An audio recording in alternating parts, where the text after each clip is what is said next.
I gotta give you guys some sound. See this? This is a beautiful picture. This is actually a painting in my living room. And it's so realistic. I absolutely love this painting. When I moved into my place, I wanted new hangings for the wall. And I found this at a really discounted price. And I'm like, you got yourself a sale. I mean, it was so affordable. The details are so amazing. I just absolutely love it. So anyway, welcome to my living room. This is the painting on the wall. Anyway, so the update on the Emma&Mia fiasco. Okay, they are a fraudulent enterprise. They are more than likely based in China. There was a customer who said they ordered something and they received a tracking order from China. Okay. And I did some further investigation. First of all, let me backtrack and tell you what they do. They have a very, very professional website. Very professionally done. Top of the line website. With these women who do not exist, Emma&Mia, that are supposedly best friends. They've been working in the jewelry industry all their lives, and it's bittersweet, but we're going to retire, and we have to get rid of our pieces, and we're going to sell them at a high discount, and all this other blah, blah, blah, okay? However, and they have very, very professional jewelry pictures on their site, which are stolen pictures. I read this from another person who got had by them. Those pictures are stolen from actual jewelry designers. Those are not the real deal, because when you order from these people, what you get is in no way, shape, or form does it resemble what the picture looks like. So it's a very, very cheap dollar store replica of what's actually on the site.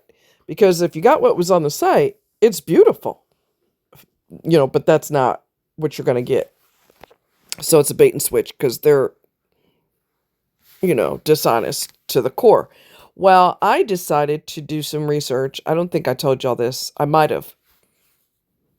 I can't remember, but excuse me. Oh. So I went to Google Earth and I put in their address. Their quotation marks address. Well, it's not a real address.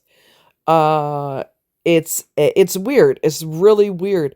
But it looks like it's in a residential area, and then when you zoom in on the building that they have labeled as their address, it's actually a big, huge blur on the image. How they managed to pull that off, I don't know, but it's a blur. You can't even look at the building. Okay, so obviously that's not real either. Their phone number beeps twice when you call it and hangs up. These people are something else. So I filed a complaint. I did receive the earrings. When I tried to place an order for the actual ring, I never did receive it, but I did receive a text from my bank saying, hey, they're a little suspicious. I'm like, oh, great, awesome. Let me do some research.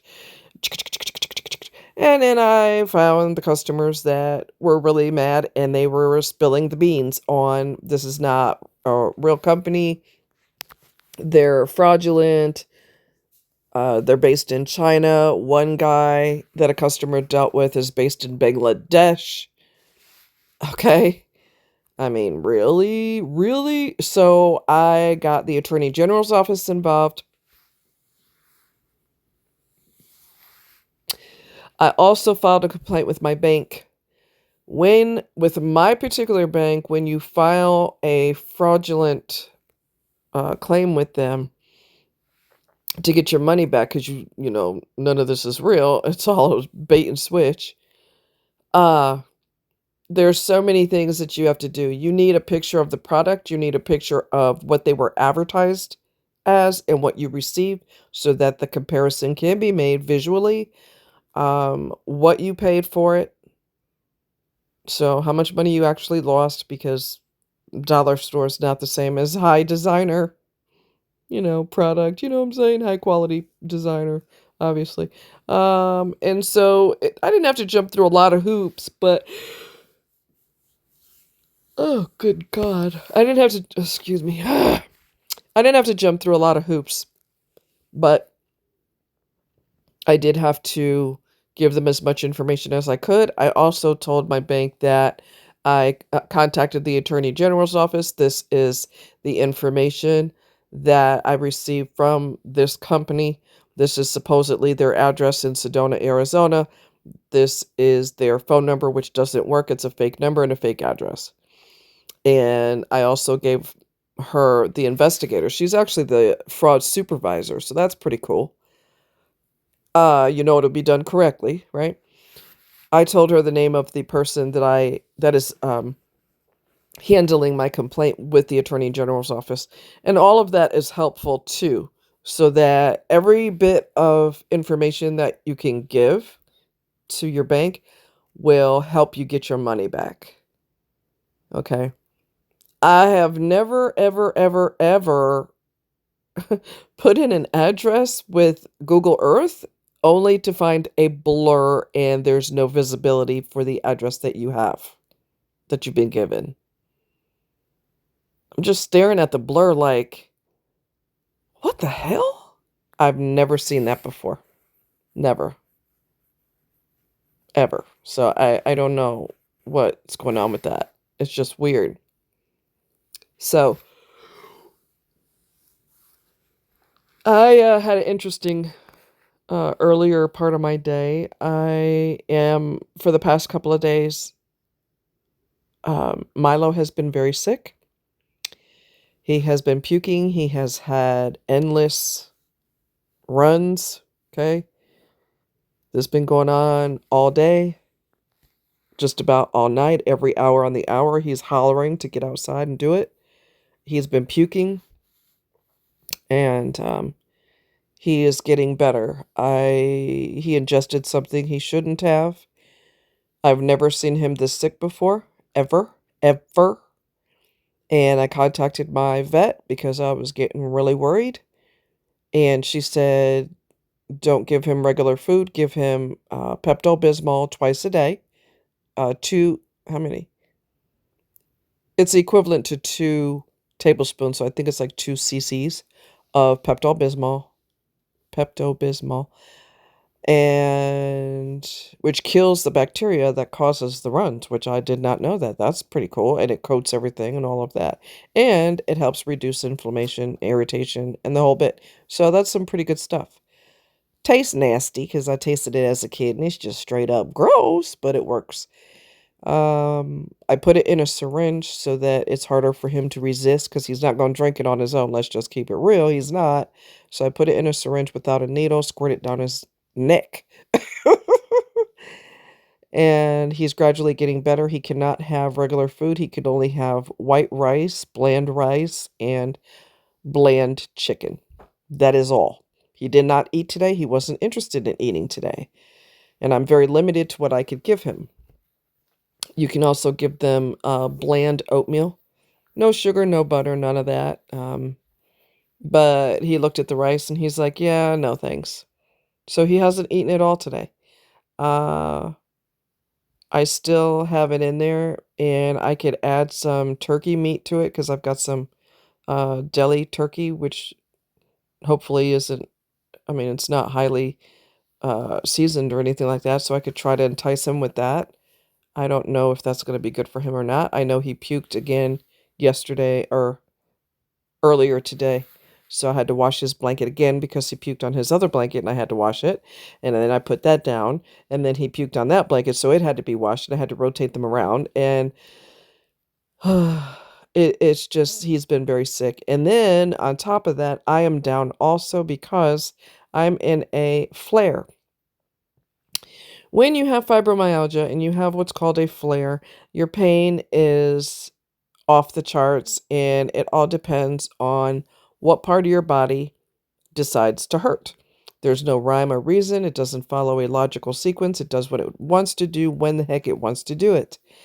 And with the dramatic, severe weather changes, because we've had extreme heat for, oh my God, just about the whole summer.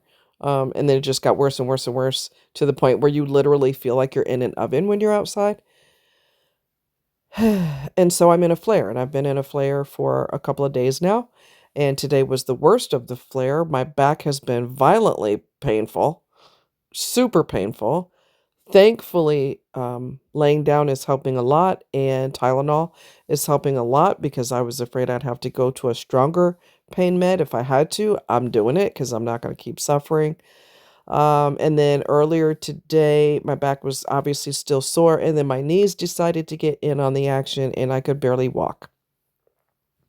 So here he is down, and I'm down at the same time.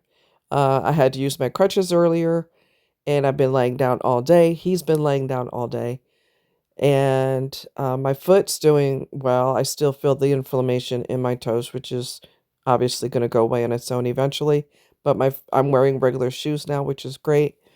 But I like I said, I could barely walk, and I had to break down and use my crutches to get around. Because I've rested all day, I'm able to walk now slowly but carefully. Fibro does not follow any logical sequence. It does what it wants to do. And if a person doesn't know that, they'll think you're faking. Like if someone sat back and saw me walking normal and then saw me walking with crutches and then saw me walking normal, they'll be like, okay, she's doing that for attention. No, baby. No, baby. That's not how it works. Fibro does what it does. Okay. I told you guys this, you guys a long time ago. I went to the movie theater, and by the time I walked in, I paid for my movie and my popcorn, because who can go to the movie without popcorn? Hello. And by the time I was ready to go to my actual theater, I could not walk. And I'm standing there like, okay. So I asked the girl that works there, I said, do you guys have a wheelchair by any chance? Because I have fibromyalgia and I've got chronic issues and I need to get to my movie. She said, yeah, I'll be right with you. And then she took a while, and I'm thinking, did she forget me? What's going on? She didn't have a wheelchair, but honey, look, this is where improv comes in. You gotta be able to improv, okay? She comes to me with a wheeled chair, like an executive type chair that you would have in an office with wheels on it. And she said, I'll take you to your movie. I said, thank you, I appreciate it. And this guy was so funny. This guy walked by, he seen me in the chair, and she's pushing me in the chair, and he's got a look on his face like, okay.